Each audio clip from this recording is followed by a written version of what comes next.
Okay, today we're going to look into repairing a piece of bridge.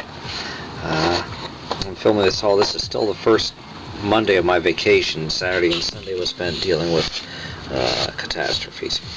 Okay, so now we're dealing with this. This is how this should look. Well, as I've mentioned in a previous video, my cat stepped on it and broke it. So what I did was I painted on a video recently, about last week or the week before. I painted all the areas that super glue had been on before. So now what I need to do is I need to set this down. See what I'm doing? Because I only have two hands. What I'm going to do is I'm going to try gluing this all together. I've done my best to try to get this thing back in one piece. Right, there we go. Hopefully I'm getting this on video.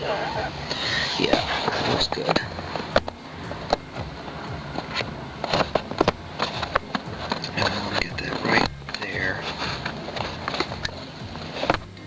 I tend to build these bridges strong. I try to build them strong.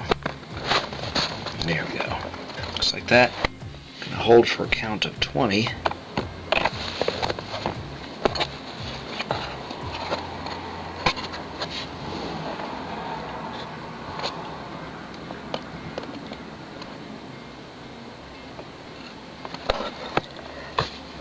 Alright. Now, because I trust super glue about as far as I can throw it, I'm going to let that set up for a while, and then I've got these pieces already cut.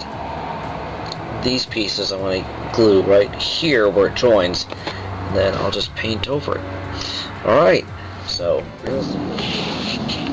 alright, bridge part 2. Alright, I've got it tacked up with the glue at this point, and it's holding, it's drying. So what it is you see this little white spot right there.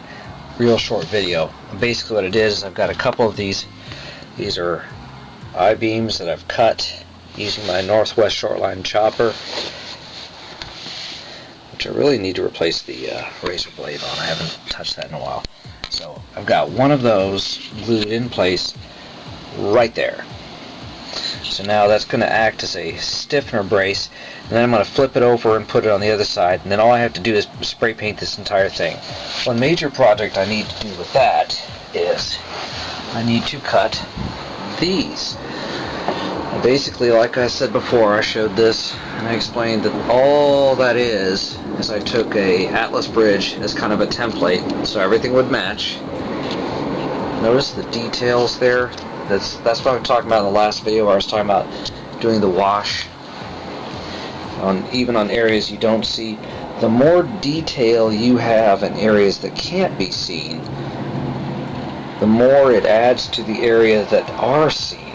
So you see this part here, and I'm going to be doing a little bit of gluing some grass down on that in a little while. See that spot right there? It just adds to that. So that kind of stuff is important. So I had talked earlier in another video about I took this Atlas bridge and I copied this to make these. Now it doesn't have all the detail, but I'll paint it green and it'll just all kind of blend in together. It's a shame I don't have any good rivets that I can put on there. Supposedly you can get them by using a pouncing tool. But anyway, this is the next stop, is I've got to start filling in the other side of this, paint the entire bridge. The track will just run across it, and same thing for that one right there. So I've got to make those sides for it, and that'll help to keep it even more rigid. So anyway, there's the bridge piece. You can see where I've got that piece in there, and that's it for this part. We're going to let that set up and we'll be back shortly.